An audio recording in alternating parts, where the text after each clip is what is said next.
Merimdүү,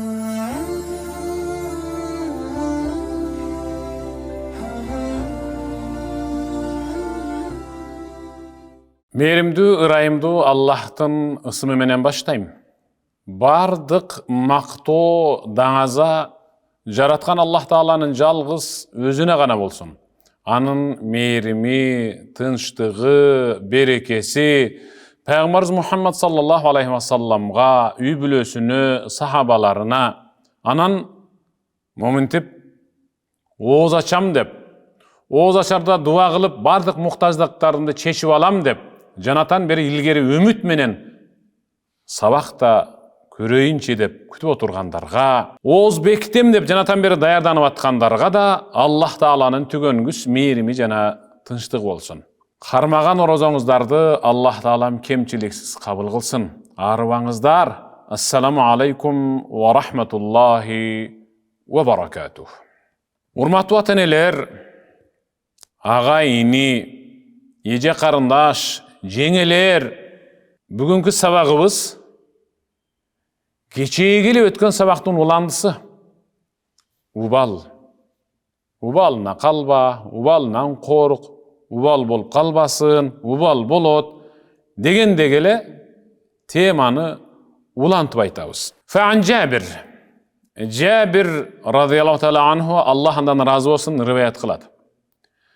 Кала Расулуллах саллаллаху алейхи ва саллам, Пайгамбарыбыз Мухаммад саллаллаху алейхи ва саллам мындай деди: Ида вақаат луқмату ахадикум фальяхузха. Эгерде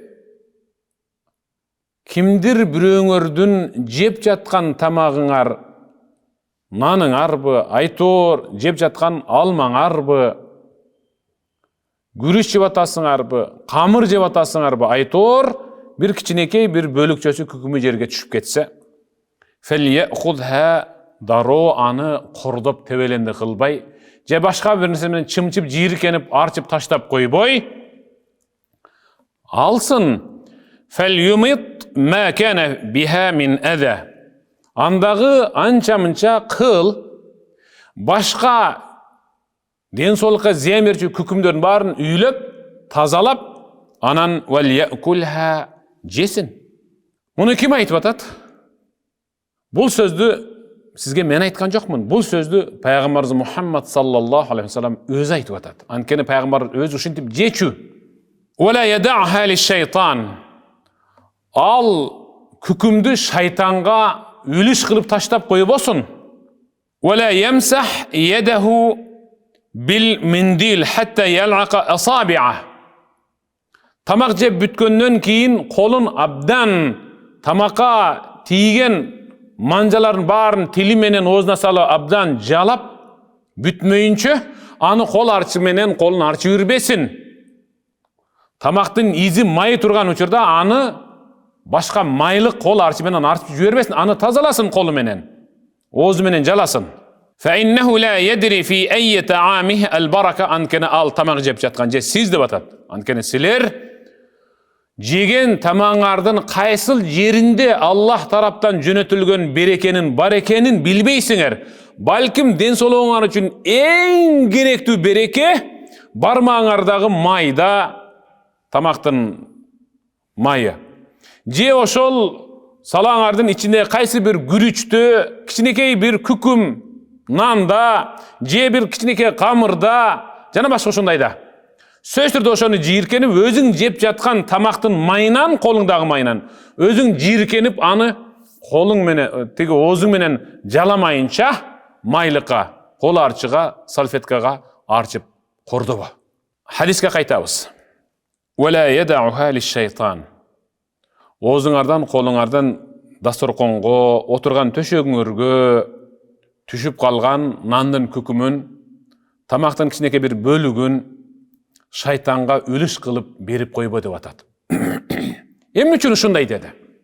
Анткени бүгүн бир күкүм түшүп, аны акырын албай, бутуңуздун учу менен ары түртүп коесуз. Мен андайларды көрдүм да. Колу менен албай жада калса, бутун учу менен акырын түртүп коюп атат, бир борсокту. Бул нандын кадырына жетпейт. Ушул борсокту бышырган инсандын кадырына жетпейт. Дыйкандын кадырына жетпейт. Buğdaydın kadırına жетпеген insan dal ушинтип бутунун учу менен борсок тебелейт. Жана тебип ары бери жылдырат. Эмне үчүн пайгамбарыбыз шайтанга үлүш таштап койбо жеген тамагыңдан түшүп кеткен күкүмүңдү албай коюп деп атат. Кантип десе, биринчи күн ушинтесиң, экинчи күн дагы жемей кое бересиң, үчүнчү күн шайтан айтат. Жериге түшкөн күкүм сен үчүн аябай балит, аны жебей эле кое бер деп, улам ушинтип түшкөн сайын жебей жүрө берип, анан коромжук учуратып, тебелеп, аны таман менен таманасына калтырып, былчылдатып, кордоп өтүп, аны таштаганданга таштап, акырындык менен деп атат. Жердеги күкүмгө болгон сиздин кордооңуз дасторкон үстүндөгү таптаза болгон тамакка чейин жетет. Ошону да кордой баштайсыз деп атат. Шайтан ушинтип азгырат силер деп атканы. Пайгамбарыбыз шайтанга үлүш таштабагыла дегени, шайтан силерди акырындык менен бир күкүмдөн баштап азгырып, коромжугу учурата бер, түшө берсин, эстесе болбойт деп отуруп силерди азгырат. Анас ибн Малик, Аллах андан разы болсун, пайгамбарга 10 жыл кызмат кылган сахаба айтып атат. Марра набию саллаллаху алейхи ва саллам би тамратин фи тарик. Пайгамбарыбыз Мухаммад саллаллаху алейхи ва саллам жолдо келе жатып, жолдун бир четинде жолда жаткан бир дана кичинекей курманы көрдү. Финик, кичинекей курманы көрдү. Пайгамбар акырын курма турган жерге олтуруп, "Лаула анни ахаф ан такуна мин ас-садаqa la akaltuha." Мына ушул жерде жаткан курма деп аны сөймөй жана бармагынын ортосуна алып, арчып, эгер ушул курма садака болуп калышынан коркпогонумда мен азыр муну бисмиллах деп жемекмин. Бирок мен үчүн жана менин коомум үчүн садаканы жеш жана садаканы пайдалануу биз үчүн Аллах тараптан тыюу салынган да, ошондон мен муну жей албайм деп акырын аны бийик жерге коюп койду. Бир дана курма. Биздин бакта не деген тебеленди алмалар бар. Күйүлүп түшүп калган. Жүгөрүнү тоокко чачканыңызда жем кылып, аны балчыкка деле чача бересиз. Тооганы таап калды, болбосо ошол балчыкта калып кетет. Ары кандай кылабыз? Мисалы, малга жем бергенде дагы ушунчалык кордоп беребиз. Ысырамды баягы коромжук учуратып ысырап кылып беребиз. Аябай чектен чыгабыз. Ар бир кылган коромжонун аркасында биз үчүн эртең күндө таңкыстык бар. Ар бир жасаган коромжонун аркасында Аллах Таала тараптан бериле турган таңкыстык бар. Анча-мынча баалардын көтөрүлүшү, жемек ичмектердин баалардын көтөрүлүп, алар таңкыстыгы жөндөн эле боло бербейт. Аны бир инсан жасабайт. Ал жасаган инсан бир себепчи гана болот. Биздин чектен чыгып, көзүбүздү май басып, кесирлик кылып, убалынан коркпой, жеп аткан тамагыбызды убал кылганыбызда гана ошентип таңкыстыкка өзүбүз кабылабыз. Андыктан пайгамбарыбыз Мухаммад саллаллаху алейхи ва саллам кылган көп дуалардын арасында дагы бир дуасы бар. Жакшылап эстең. Кана мин дуаин набий саллаллаху алейхи ва саллам: "Аллахумма инни а'уду бика минал жу' fa innahu bi'sa az-zaji'." Аллахым, мен сенден катуу ачкачылыктан өзүң менен сактоо сурайм. Бизди катуу ачкачылык менен сынама деп дуа кылат эле. Ачкачылык Аллах тараптан бенделерине берилчү сыноо жана азап. Жөндөн жөн келе бербейт. Жөндөн жөн келе бербейт. Кайсы бир нерсеге кесирлик кылдыкпы, сөз түрдө анын таңкыстыгына тушугабыз. Сууну кордосок, кургакчылык болот. Жемди кордосок, бүт бардыгы малыңызга келчү жемдин бүт бары көтөрүлөт. Нанды кордосок, ун кымбаттайт. Тамакты кордосок, анын да басы көтөрүлөт. Курсагыбыз ач калат. Ошон үчүн пайгамбар: "Эй Раббим, эй жараткан Аллахым, өзүң менен ачкачылыктан жана ачкачылыктын катуу жамандыгынан сактоо сурайм. Анткени ачкачылык fa innahu bi'sa az-zaji', анткени бул ачкачылык өтө жаман түнөк. Өтө өкүнүчтүү түнөк. Түнөк деген жатар конок деген. Курсак ачкан адамдын эч качан уйкусу келбейт. Бул дегени: "О Кудай, мен сенден ачкачылыктан сенин өзүң жардамың менен сактоо сурайм. Анткени ачкачылык инсанды уктатпайт" деп атат. Элибизде сөз бар го. Atası өлгөндөн uykusu келиптир да, ач карындын uykusu kaçıptır деп. Курсак ачкан уктабай чыгат. Атасы өлгөн ыйлап, ушундай бир тиреги болгон атасынан ажыраган адам, ал ыйлап чарчаган уктап калышы ыктымал, бирок курсак ачкан адам уктабайт деп атат. Харажан набий саллаллаху алейхи ва саллям яумен. Bir günü Peygamberimiz Muhammed sallallahu aleyhi ve sellem özü жашаган үйдөн çak түштө. Sırtка чыкты. Бул учурда Peygamber'in доорунда эч ким көчөгө сыртка чыкчу эмес. Азыр да ошондой аларда. Ысык өлкөдө азыр да ошондой чак түштө эч ким эшикке чыкпайт. Бүт баары заманбап салкындатылган үйүн ичиндеги баягы желдеткич кондиционерлердин салкын абасында эс алышат. Пайгамбарыбыз чак түштө эч бир адам чыкканга адаттанбаган, чыгууга таптакыр адат болбогон, таптакыр чыгууга мүмкүн болбогон мээ кайнаткан аптаптуу ысыкта үйүнөн чыкты. Чыгып эле фараа Аба Бакр ва Умар. Hazrat Abu Bakr менен Hazrat Умарды көрдү. Факал: "Ма ахраджакума мин буютикума хадихи саа?" Аларга салам айтып, эсен соолугун сурагандан кийин жол болсун. Эмне болду силерге? Бул учурда эмнеге чыктыңар? Деп пайгамбар суроолуу тиктеди. Факал: "Ал-жу' я Расулаллах." Экөө тең бир ооздан: "Эй Аллахтын элчиси, эгерде чынын айтсак жашырбай, курсак өтө катуу ач. Чыдабастан сыртка чыктык да, я Расулаллах" дешти. Факал ан-набий саллаллаху алейхи ва саллям пайгамбарыбыз аларга аянычтуу тиктеп: "Ва ана валлази нафси биядихи ла ахраджани аллази ахраджакума." Аллахтын ысымы менен ант ичип айтам. Силерди көчөгө чыгара койгон ачкачылык мени да ошентип чыгара койбоду бу караңгалгыр. Деп үчөө жакындап, кобурашып сүйлөшүп, анан пайгамбар: "Жүргүлө. Мен бирөөнү билем. Ошонун үйүнө барайлы" деп бир сахабасын зыярат кылып үйүнө жөнөштү. Ал сахабанын аты Абул Хайсам. Үйүнө барып тыкылдатса, жубайы эшиктин ичинен Абул Хайсам үйдө жок эле деди. Ого кой. Жолубуз болбодуго дегенсип пайгамбарыбыз сахабаларына жылмайып тиктеп туруп, эми кайта береринде Абул Хайсам келип калды. "Ой, куш келипсиздер. О Аллахтын элчиси, не деген мыкты коноксуздар. Ой, мындай учурда ким келет эле биздин үйгө? Эч ким келбейт эле" дегени, мындай учурда өзү бир кошуна экинчи кошунан үйүнө келчү эмес экен да, күн ушундай катуу ысыкта. "Ой, жол болсун. Бизге айтканда, эмне шамал айдады, кайсы түшүңдөн корктуң" дегендей сөздөр болот го. Ал дагы: "Я Расулалла, жол болсун, эмне болуп кетти?" деди. Анан дароо эле эсен соолук сурашып,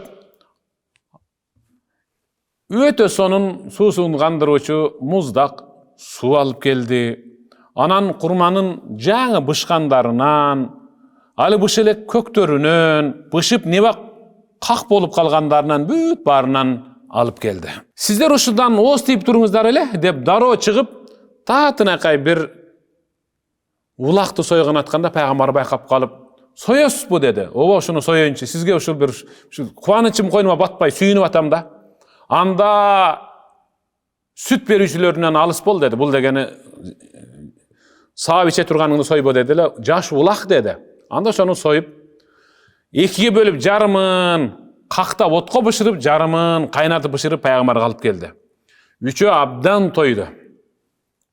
Пайгамбарыбыз анан мынтти: "Курманын тоңу, бышканы, кагы да бар.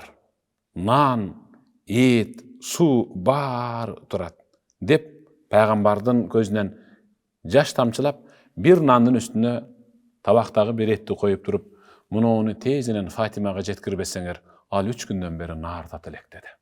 Субханаллах. Караң, 3 күндөн бери наартат элек. Жөн гана суу ичип коюп жүрүп атат. "Валлах, ла тусалунна ан хадан наим яумал кияма." Аллахтын ысымы менен ант ичип айтам, кыяматта дал ушул дасторкондогу ар бир нерсенин өзүнөн суралабыз. Жегенден кийин анын күч кубатын каяка жумшадык? Эмне максатта жедик? Жегенден кийин шырлы уктап калдыкпы? Же намазга турдукпу? Же Куран окудукпу? Же даават кылдыкпы? Же жөн эле ушинтип күнөөгө күнөө иштерге жумшады, Кудай сактасын үчүн баарынан суралабыз, сураласыңар деди пайгамбарыбыз. Андыктан биз жеп жаткан тамак пайгамбардын доорунда болгон эмес. Биз салган дасторкон, биз жайган дасторкон пайгамбардын доорунда болгон эмес, пайгамбардын үйүндө да болгон эмес. Абу Хурайра радиаллаху таала анху баштан өткөн окуяны мынтип баяндайт. Ачкачылык кендирди кести. Ушунчалык катуу ачкачылыктан кадыресе мен башка бирөөлөргө мындай салабаттуу болуп көрүнүш үчүн жалпак таштан экини курсагыма коюп туруп катуу таңып байлап алат элем, курсагым кабышпай тегиз жүрүш үчүн. Бул биринчиси, экинчиси, улам курсактын ачкачылыгынан ичегилер болсо кыйчылдап үн чыгара берет эле. Ошону кысып туруш үчүн дагы таш байлап алат элем дейт. Жада калса пайгамбарыбыз да курсагынан таш байлап жүргөн. Валлахи ла илаха иллаху. Ибадат кылынууга бир Аллахтын өзүнөн башка илахтар жок деп күбөлүк беремин. Ин кунту ла арбут ала батни минал жу', курсагыма ачкачылыктын катуулугунан таш байлап, ва ин кунту ла асра юсибуху ас-сара, кээде башым айланып, көзүм караңгылап, ачкачылыктын катуулугунан басып баратып жыгылып түшсөм, фа'итир ражул, кокуй мына жыгылып кетти. Кокуй мына жыгылып кетти. Эмне болду? Буга кичине көз тийген го. Же жин тийди бекен, деп башымды тизесине коюп алып, дем салгандарын анык көрдүм. Менин ачкачылыгым менен анын иши жок эле. Чындап айтканда, мен ачка эмес, мен оорлуу эмес элем. Мага жин тийген эмес, мага көз тийген эмес, мага ачкачылык тийген эле деп эскерет. Субханаллах. Ачкачылыктын айынан жыгылып жүрөт. Биз бүгүн токчулуктун айынан кыйналып атабыз. Ачкачылыктын эмес, токчулуктун айынан ой семирип кеттим, ой бул жагым чыгып кетти деп арыктабасам болбойт деп биз диета кармайбыз. Залга барабыз. Чуркайбыз, кекиребиз, май басат. Жалкоолуктун айынан курсак ток.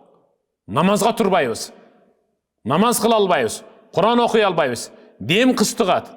Мынеке. Пайгамбардын доорунда сахабалар ачкачылыктын айынан таш байлап жыгылып түшкөн.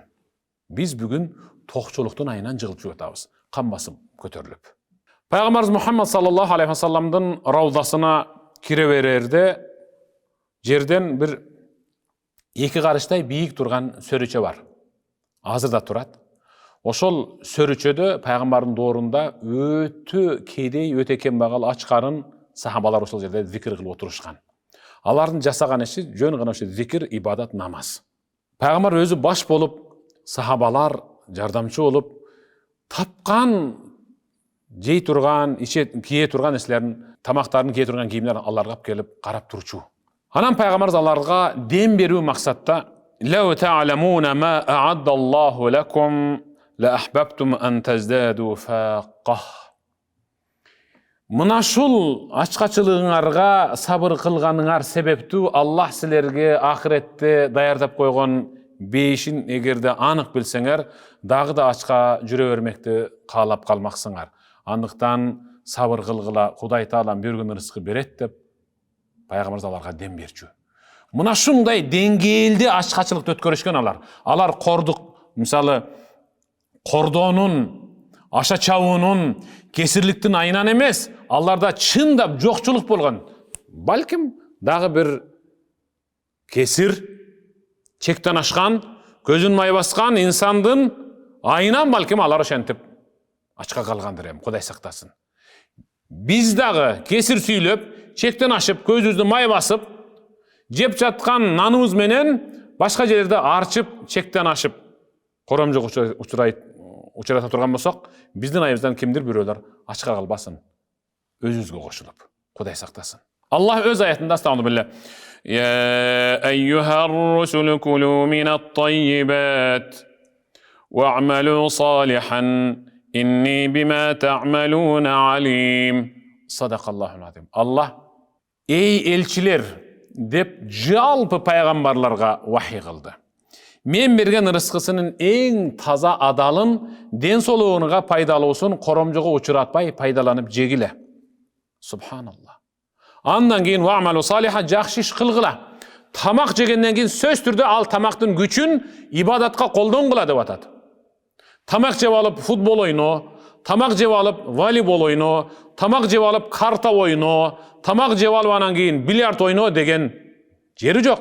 Тамак жеп алып намаз кыл, намаз тургуз, Кур'ан оку, ибадат кыл, ата-энеңе кызмат кыл деген түшүнүктү берип атат. Экинчи аят астан биле. يا أيها الذين آمنوا كلوا من طيبات ما رزقناكم صدق الله العظيم. Ey iman keltirgen bendelерим, мен берген рызкынын эң мыктыларын, тазасын, ден соолугуңа пайдасын тандап же, бирок аша чаппа, чектен чыкпа деди. Эмне үчүн ушул жерде адалын деди? Эмне үчүн ушул жерде тазасын деди? Пайгамбарыбыз Мухаммад саллаллаху алейхи ва саллам узак жолго сапарга чыккан бир кишинин окуясын баяндайт. Аш'аса агбара. Чачтары тозган, бети кумсарган, анда чарчоонун изи өтө көп. Анткени ал таңдай катып, эриндери кургап кесилип калган. Эмнеге? Анын куржундагы суусу да түгөнүп калган. Гүл азык, наны, эти да түгөнүп калган болчу. Анан ээн эрмен чөлдө колун бийик көтөрүп, Я Раб, эй Раббим, Раббим, мага бир жерден суу берчи, тамак берчи, бир жакшы инсандарга туш кылчы деп шунчалык ыйлап, зар какшап дуа кылды. Ва мат'амуху харам. Чындап айтканда анын ушул дуа кылганга чейинки куржундагы тамагы өзү негизи арамдан эле. Ва машрабуху харам. Анын идишиндеги суусундугу да арам эле. Ва малбасуху харам. Анын үстүндөгү кийими да арам эле. Ва гуддия бил харам. Ал нарселик мезгилинде ата-энеси тараптан арам нерсе менен ооздалып, тарбияланып чоңойгон эле. Фа анна юстажаб ла. Анан кантип анын дуасы, бата тилеги кабыл болсун? Кийими, тамагы, суусундугу арам болуп турса, кайсыл дуа тилеги кабыл болсун деп атат. Кагылайындар. Мен мындан чыгыра турган жыйынтык сабак, тойгондун үстүнө тоюунун өзү арам болуп калат. Аша чабуунун өзү арам болуп калат. Дал ушунун аркасынан сиздин дуа тилектериңиз кабыл болуп калбасын деген мааниде сүйлөп атам. Андыктан Яхья ибн Мааз ат-та'a хаззана мин хазаиниллах. Ибадат бул Алланын сырдуу казынасынын бир казынасы. Түшүнүп атасызбы? Ибадат, кулчулук, намаз, сиз кармап аткан орозо Алланын анча-мынча бендесине бербеген сырдуу казынасынын бири сизге берилди ошол казына. Бул кенч, байлык, казына ошол кармап аткан орозоңуз. Окуп аткан намазыңыз, берип аткан кайрымдуулугуңуз бул Аллах тараптан сизге берилген, ыйгарылган казына. Сиз кармап аткан орозону сиздин кошунаңыз кармаган жок, чындап айтканда. Сиз окуп жаткан намазды сиздин кесиптешиңиз окуй элек, сен окуй берчи, анан окуйм деп жүрбөйбү? Ал Аллах тараптан берилген казынага кол шилтеп коюп жүрөт. Ал элек дагы деле. Илля анна мифтаха дуа. Ошол казынанын ачкычы дуа. Казынанын ачкычы дуа. Сизге орозо берилди, кармап атасыз. Орозону кармап атасыз, бирок орозонун ичиндеги эң даамдуу жери кайсыл десе, тил сактоо.